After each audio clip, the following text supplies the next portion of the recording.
বন্ধুরা, আজকে আমি তোমাদেরকে পড়াবো class 10-এর passing away of Bapu unit 2। তার আগে বলে নিই, আমার চ্যানেলে যারা নতুন এসেছো তাদেরকে বলবো তোমরা এই চ্যানেলটি সাবস্ক্রাইব করে রাখো, এবং যারা আগে থেকেই সাবস্ক্রাইব করেছো তাদেরকে অনেক অনেক ধন্যবাদ।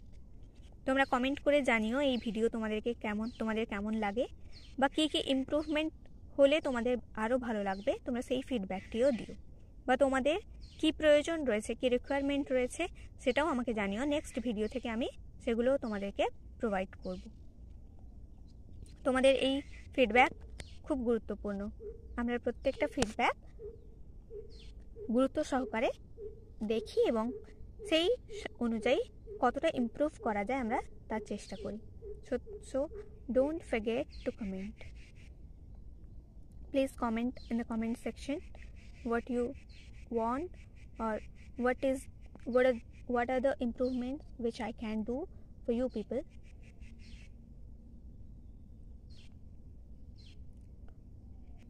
চলো এবার ভিডিওটা শুরু করি। দেখো, Gandhiji's funeral was to take place the day after his death. গান্ধীজির শেষক্রিয়া হয়েছিল গান্ধীজি মারা যাওয়ার পরের দিন। টু টেক প্লেস অর্থাৎ হয়েছিল। It's a phrasal verb. এই ফ্রেজাল ভার্ব অর্থাৎ happen. Take place means happen, take place হয়েছিল। ফিউনারেল শেষক্রিয়া। আওয়ার্স ইন অ্যাডভান্স অনেকটা সময় আগে থেকে। অ্যাডভান্স মানে আগে থেকে। এখানে আওয়ার্স বলতে অনেকটা সময়কে বোঝানো হয়েছে। People lined the route the funeral procession was to follow. যেই রাস্তায় শেষক্রিয়ার শোভাযাত্রা নিয়ে যাওয়া হবে, লোকেরা সেই রাস্তায় ভিড় জমিয়েছিল। Padmasi Mrs নাইডুর daughter. পদ্মাসী হচ্ছে মিসেস নাইডুর কন্যা। স্পোক ফর আস অল, তিনি আমাদের সবার হয়ে বললেন। ওয়েন সি সেড সিম্পলি, যখন তিনি বলেছিলেন উই উইল ওয়াক, আমরা হাঁটব। It is the last time we shall be walking with Bapu, এটাই হচ্ছে শেষ সময় যখন আমরা বাপুর সঙ্গে হাঁটব। It was an agonising walk, এটি ছিল একটি যন্ত্রণাদায়ক হাঁটা। Thousands silently watch the procession, হাজার হাজার লোক নীরবতার সঙ্গে এই শোভাযাত্রা দেখছিল। বাপু lay on an open truck, বাপু একটি খোলা ট্রাকে তার দেহকে শুইয়ে রাখা হয়েছিল। কভার্ড উইথ ফ্লাওয়ার্স, ফুল দিয়ে ঢাকিয়ে দেওয়া হয়েছিল। থাউজেন্ডস অফ পিপল ওয়েপ্ট, হাজার হাজার লোক কাঁদছিল। Trying to touch Bapu's feet, তারা চেষ্টা করেছিল বাপুকে শেষবারের মতো প্রণাম করার। It was impossible to move in the thick crowd, এত ভিড়ের মধ্যে দিয়ে যাওয়া ছিল প্রায় অসম্ভব। ইম্পসিবল মানে অসম্ভব, থিক ক্রাউড মানে প্রচুর ভিড়। As I moved forward slowly, ধীরে ধীরে আমি যেই এগিয়ে গেলাম, আই আন্ডারস্টুড, আমি বুঝতে পারলাম। I was not merely in the midst of grieving people, শুধুমাত্র আমি দুঃখ প্রকাশ করছিলাম না, আমার মতো সবাই এখানে দুঃখ প্রকাশ করছিল।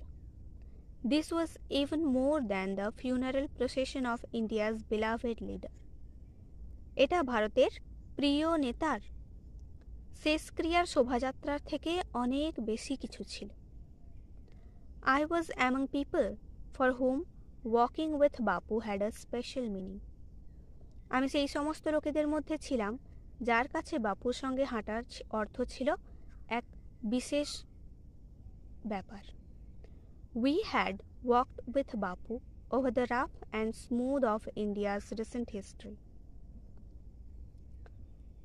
সাম্প্রতিক ইতিহাসে, ভারতের সাম্প্রতিক ইতিহাসে বাপু আমাদের শান্ত এবং অশান্ত বা খারাপ বা ভালো সময় আমাদের সঙ্গে হেঁটেছেন। We could not now accept the fact that, আমরা এখন এই সত্যটিকে মেনে নিতে পারছি না। অ্যাকসেপ্ট মানে মেনে নেওয়া। The man who had led us over many difficult paths, যে মানুষটি আমাদের কঠিন সময়ে আমাদের নেতৃত্ব দিয়েছেন, was never going to walk with us again. তিনি আর কখনোই আমাদের সঙ্গে হাঁটবেন না। Bapu's slight figure had walked staff in hand over a large part of India. বাপুর স্লাইট ফিগার, বাপুর রুগ্ন চেহারা হাতে লাঠি নিয়ে ভারতের বৃহৎ অংশে হেঁটে বেরিয়েছেন। To walk is to make slow progress. হাঁটার অর্থ হচ্ছে ধীর গতিতে উন্নতি করা।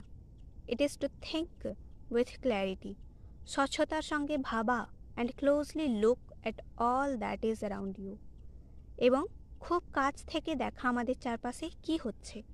From small insects to the horizon in the distance. আশেপাশের ছোট্ট কীটপতঙ্গ থেকে শুরু করে দূরের দিগন্ত পর্যন্ত। Moreover to walk was often the only way open to the average Indian. Moreover আরও to walk was often the only way. হাঁটাই ছিল একমাত্র পথ। Open to the average Indian, বেশিরভাগ ভারতীয়র কাছে একমাত্র খোলা পথ। It required no vehicle except his own body. এর কারণ কি? কারণ এতে যানবাহনের নামে নিজের শরীর ছাড়া আর কিছুই প্রয়োজন হতো না। ভেহিকেল মানে যানবাহন, রিকোয়ার্ড মানে হচ্ছে প্রয়োজন, আর অ্যাকসেপ্ট মানে ছাড়া, মানে নিজের শরীর ছাড়া যানবাহন বলতে আর কিছুই প্রয়োজন হতো না। And cost him nothing but his energy. এবং এতে কোনো খরচও হতো না নিজের শক্তি ছাড়া। গান্ধীজি টুক দিস নেসেসিটি। গান্ধীজি এই প্রয়োজনীয়তাটা অনুভব করেছিলেন। As it took much that was common place and transformed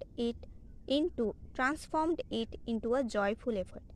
এবং তিনি এই হাঁটার যে কাজটিকে এটি একটি আনন্দপূর্ণ কাজে পরিণত করতে সচেষ্ট হয়েছিলেন। এই গল্পের সামারিটা একটু তোমাদের বলে দিই। এই গল্পের সামারি হচ্ছে যে আগের ইউনিট 1-এ আমরা দেখেছিলাম যে গান্ধীজির মৃত্যুর খবর পাওয়া গেছে, সবাই বিড়লা হাউসে ভিড় জমিয়েছে এবং ওখানে সবাই খুব শোকার্ত।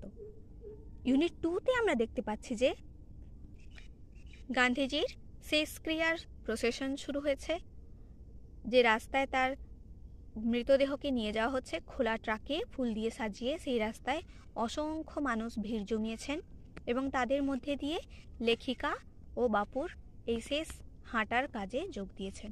লেখিকা নিজের পার্সোনাল যে এক্সপিরিয়েন্স তিনি তার কথা উল্লেখ করেছেন, যে তিনিও অনুভব করছেন যে ওখানে যত মানুষ আছে শোকার্ত, তিনিও তাদের মধ্যে একজন। তিনি এটাও বারবার অনুভব করছেন যে আর কখনোই বাপু তার সঙ্গে হাঁটবে না, কারণ বাপুর সঙ্গে হাঁটার এক বিশেষ অর্থ রয়েছে। যখন বাপুর সঙ্গে হাঁটতেন তার একটা বিশেষ অর্থ ছিল, যে হাঁটার অর্থ হচ্ছে উন্নতি করা, ধীর গতিতে এগিয়ে চলা।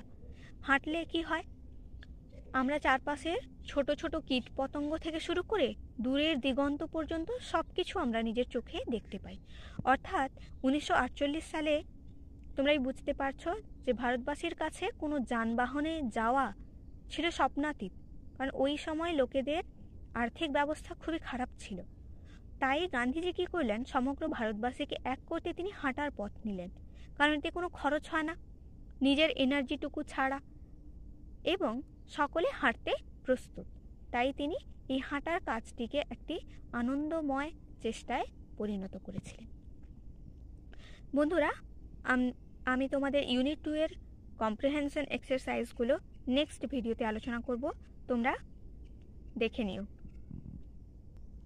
আজকে এখানেই শেষ করছি। তোমরা ফিডব্যাক জানাতে ভুলো না, অবশ্যই কমেন্ট করে জানিও।